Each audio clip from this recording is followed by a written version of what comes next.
अस्सलाम वालेकुम, क्या हाल चाल हैं। तो जनाब, मैं बना रही हूँ झटपट मसर की दाल। और ये दाल आप भी ट्राई कीजिएगा जब आपने जल्दी जल्दी खाना बनाना हो और आपका कुकिंग का मूड ना हो और दाल खाने का भी दिल हो। तो मसर को मैंने ना 1 घंटा पहले भिगो के रख दिया था।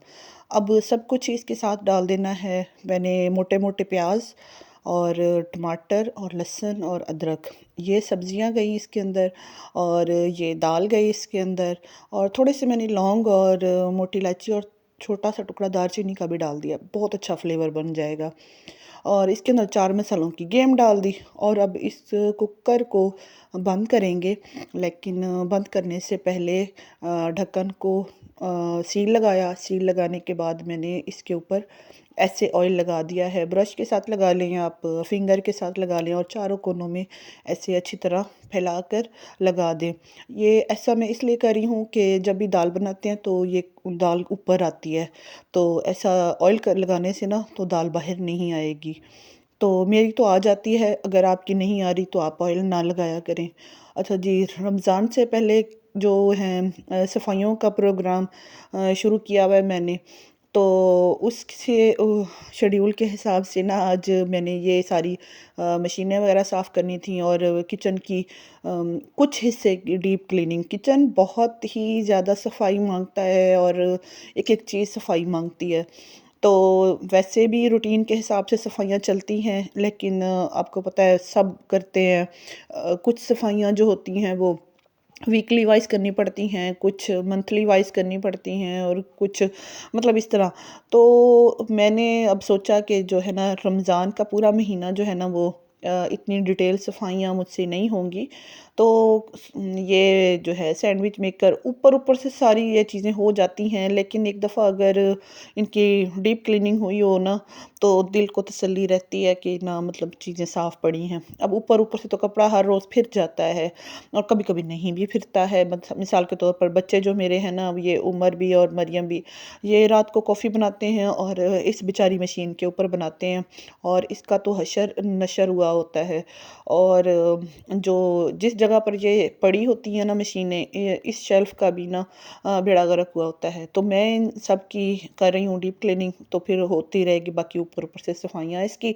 और स्विच भी काफ़ी गंदे होते हैं। गंदे हाथ मेरे अपने भी लगते हैं यार, मैं क्या बताऊँ। खाना बनाते वक़्त छोटा बच्चा साथ खड़ा होता है, बार-बार हाथ धोते भी हैं, लेकिन फिर भी जो है ना स्विच के ऊपर हाथ और दरवाज़ों के ऊपर हाथ लगते हैं। ये नहीं है कि नहीं लगते हैं, मतलब सबके लगते होंगे। बार-बार हाथ धोते भी हैं फिर भी। अच्छा, ये हो गई एक दफ़ा मैंने इनके ऊपर स्प्रे करके रख दिया था। तो फिर उसके बाद हो गई है इसकी भी सफाई। मैंने आखिर में ना एक ड्राई टॉवल लेकर इसको मैंने अच्छी तरह इसको ड्राई कर दिया है, और इसके हम जो हैं तारें और स्विच वगैरह इनको भी अच्छी तरह हमने ड्राई कर देना है, और 10 से 15 मिनट के लिए इसको अभी मैंने यूज़ नहीं करना। और फिर उसके बाद ये वाली मशीन की बारी आई है, इसके ऊपर जूस वग़ैरह बनता है, तो इसकी भी हालत काफ़ी ख़राब है, गंदी हुई हुई है। और इसके तो कोनों ऊपर-ऊपर से मैंने बताया आपको, वो ऊपर से कपड़ा एक दफ़ा लग जाता है, लेकिन अंदर तक जो मैल चली जाती है ना, तो वो एक दफ़ा करनी पड़ती है। और इसका भी स्विच काफ़ी गंदा हुआ था, इसकी तार भी काफ़ी गंदी हुई थी, तो मैंने सारी ये जो मशीनें मेरी हैं इनको ऊपर से, नीचे से, आगे से, पीछे से सारा ही क्लीन कर दिया है। और बड़ा ही दिल खुश होता है जब साफ़-सुथरी चीज़ें हो जाती हैं। कुकर मैंने बंद किया हुआ है, और मैं टाइम बताऊँ आपको, टाइम हुआ था ये जब मैंने सफाई शुरू की थी तो 8 बजे का टाइम था। बच्चे सारे स्कूल चले गए और सारा कुछ मतलब मौसम क्लियर था। तो फिर जो है ना मैंने तब सफाइयाँ शुरू की हैं, और साथ ही मैंने पानी गर्म करना रखा हुआ था। आज माहम को भी नाइयाँ करानी थी। ये मैडम रेडी हो गई हैं, और इसके पापा से मैंने कहा इसको बाहर थोड़ी देर फिर आके लाएँ, और फिर आप जहाँ जाना चाहते हैं चले जाएँ। एक दफ़ा माहम बाहर से घूम फिर आए तो फिर इसकी तसल्ली हो जाती है। अब जिधर ये मशीनें पड़ी हुई हैं ना, इसकी दीवारें भी हो जाएँ अच्छी तरह साफ़, और शेल्फ़ें तो होती ही रहती हैं, काउंटर तो मतलब होता ही रहता है, लेकिन जो पीछे की दीवार है ना, तकरीबन इतनी गंदी नहीं थी, लेकिन फिर भी मैंने कहा कि एक दफ़ा जो है ना रमज़ान से पहले अच्छी तरह इसकी सफाई हो जाए। तो फिर जो है ना मुझे अब ईद के बाद जो होगा ना, ईद तक तकरीबन ये इंशाल्लाह सफाई रहेगी। और फिर ईद से पहले रमज़ान में कुकिंग बहुत ज़्यादा मतलब होती ही है, वो भी सबके घरों में होती है, और जूस वगैरह कुछ इस तरह की चीज़ें बनती हैं। तो दीवारों पर ऐसे छींटे वगैरह जो है ना वो तो पड़ते ही हैं, और कुछ कभी कभी जम भी जाते हैं। तो जिस तरह एक ये दाग था बड़ा ढीठ था, मैंने इसको अच्छी तरह रगड़ रगड़ के किया तो फिर ये साफ़ हुआ है। और ये जो चूल्हा जिधर पड़ा होता है इसकी दीवार को मैं अक्सर व बेशतर करती रहती हूँ। तवा इधर पीछे खड़ा करती हूँ ना तो उसका एक ब्लैक सा डॉट पड़ जाता होता है, या कभी खाना पकाते हुए भी छींटे पड़ जाते हैं।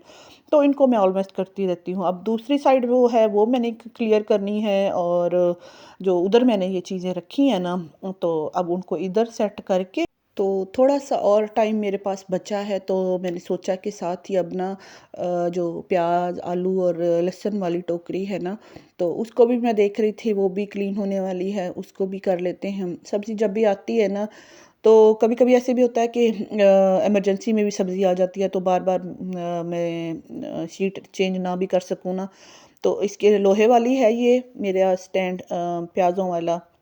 पहले प्लास्टिक का था तो छोटा था, तो फिर जब फैमिली बड़ी हुई है तो फिर मैंने ना ये स्टैंड भी बड़ा ले लिया है, और इसके अंदर कैपेसिटी भी ज़्यादा है, और खाने भी इसके 3 मतलब बने हुए हैं, पोर्शन 3 बने हुए हैं।